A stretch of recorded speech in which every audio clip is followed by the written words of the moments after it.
વારંવાર વિવાદમાં આવતું ગોત્રી હોસ્પિટલ ફરી એક વખત વિવાદમાં આવ્યું છે। ગોત્રી હોસ્પિટલમાં દર્દીના સગાવાળાને કડવો અનુભવ થયો હોય તેવું જાણવા મળેલ છે। આ સાથે જ એક મહિલા પોતાના સગાવાલાને લઈને સવારના સુમારે ગોત્રી હોસ્પિટલમાં આવ્યા હતા, ત્યારે કોઈપણ ડોક્ટર કે કમ્પાઉન્ડરે તેમને સ્ટ્રેચર આપવામાં મદદ ન કરી હોય તેવા આક્ષેપ તેઓ દ્વારા કરવામાં આવ્યા છે। ત્યારે આરોગ્ય મંત્રી ઋષિકેશ પટેલ ગોત્રીની મુલાકાતે હોવાથી ફરિયાદી નેહાબેન ઋષિકેશ પટેલને ફરિયાદ કરવા ગોત્રી હોસ્પિટલ પહોંચ્યા। ત્યારે વારંવાર વિવાદમાં આવતું ગોત્રી હોસ્પિટલ ફરી એક વખત વિવાદમાં આવ્યું છે। ત્યારે સુપ્રિન્ટેન્ડન્ટ અનુપ ચંદાનીએ સમગ્ર મામલે કોઈ મિસઅન્ડરસ્ટેન્ડિંગ થઈ હશે તેવું જણાવ્યું હતું। તો પછી હું પેશન્ટ લઈને આવ્યો છું પટેલ તમે કહેજો કે સ્ટાફ નથી તો પેલો ડૉક્ટર આવે પહોંચાડવા માટે। અમે હવે સવારે અહીંયા આવેલા પેશન્ટને લઈને। અમારા ઘરે માણસ છે, અરવિંદભાઈ નામ છે એમનું, અરવિંદભાઈ નામ છે એમનું। એ અમારા ઘરે ઝાડુ પોતું કરે છે, 34 વર્ષથી છે અમારા ઘરે। તે આજે અમારા ઘરમાં કામકાજ ચાલતું હતું, તે પોતું મારતા હતા ઉપર, તો સ્લીપ ખાઈ ગયા, તો એમને ઊભા નહોતું થતું। પછી મેં ગાડી લઈને આવ્યા, હું ને મારા પપ્પા ગાડીમાં, અને એમના છોકરાને મેં ફોન કર્યો। એમના છોકરાનું નામ રોશન છે। અમે લોકો લઈને આવ્યા તો અહીંયા આગળ સ્ટ્રેચર પર અમે જાતે નથી લઈ આવ્યા। પછી અમે ત્યાં આગળ જે સિક્યુરિટી ગાર્ડ છે એને કહ્યું કે માણસને મોકલો સ્ટ્રેચર લેવા માટે, લઈ આવો। તો કે અમારું કામ નથી, તેમાં બસ સ્ટાફ નથી, અમે તમને આપીને તમે જાતે લઈ જાઓ। આવો જવાબ આપવામાં આવ્યો। સિક્યુરિટી તમારા મતે કેવી સુવિધા હોવી જોઈએ?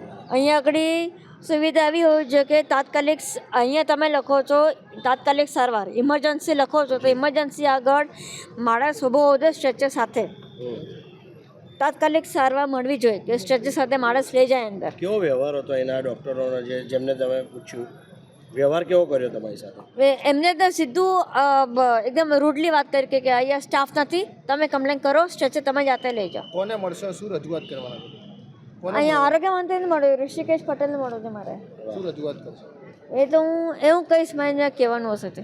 શું નામ તમારું? નેહા સાહેબ, એક પેશન્ટ લઈને આવ્યો, એ લેબરનું કામ ઘરે બેઠેલા છે, પોતું કરતા લપસી પડ્યા, એને લઈને હું આવ્યો, ઇમરજન્સીમાં ગયો, ભાઈ ગયા, એ જે ભાઈ જે બોલાવો એ જેને ઇન્ટરવ્યુ કે ગાડી તમે સ્ટ્રેચર લઈ જાઓ કે છે, તો બે ડૉક્ટરને મળ્યો, ડૉક્ટર કહે કે આરોગ્યનો મળો, તો પહેલાં કે અમારું કામ નથી, અમારે ઇન્જેક્શન આપીએ, બીપી છે એવું કામ કરીએ, પણ સ્ટ્રેચર આ બધી લઈ જાઓ કે અમારે સ્ટાફ નથી, કમ્પ્લેન કરો, આવું પરમાર કરીને એમના સ્ટાફે મને કીધું। સારું કે પછી અહીંયા હજુ ત્યાં જ છે, એક્સરેમાં છે, એક્સરેમાં બી 2.5 કલાકે એક્સરે આવે કે છે। અહીંયા તમે આ તો શું થયું? કોઈ મગજમારી છે? ના, મગજમારી નહીં, એને કહ્યું સ્ટ્રેચર છે તમે જાતે લઈ જાઓ કીધું। સિક્યુરિટી તમને અમને શું કહેતા હતા? એક સાઈડમાં આવો કે છે, ખબર નહીં, એક સાથે એમ ડરે છે અમારાથી, પબ્લિક નહીં કે તો ખબર શું પડે કે સ્ટાફ જ નથી, કહે છે લઈ જવાના સ્ટેશનનો સ્ટાફ નથી। તમારી હિસાબે ઇમરજન્સી કેવું હોવું જોઈએ? ઇમરજન્સી પહેલાં એકદમ પડી ગયા તો દુખે છે કે આમ જ નથી થતો, એવું હતું।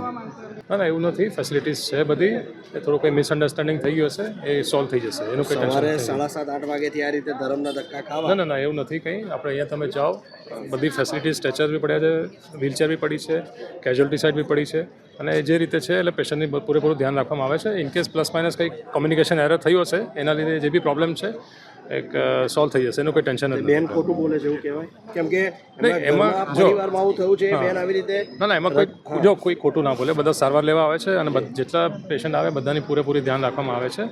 ઇનકેસ પ્લસ માઇનસ કંઈ એરર થઈ ગયું હોય, કોમ્યુનિકેશન એરર જ હશે, એવું ના હોય કે અમે પેશન્ટને બેદરકારીથી જોઈએ છે, તો that is don't worry for that. એવું કંઈ બી હશે તો આઈ એમ ધેર, પેશન્ટને કોઈ બી હશે કમ્પ્લેન સોલ્વ કરી આપીશ।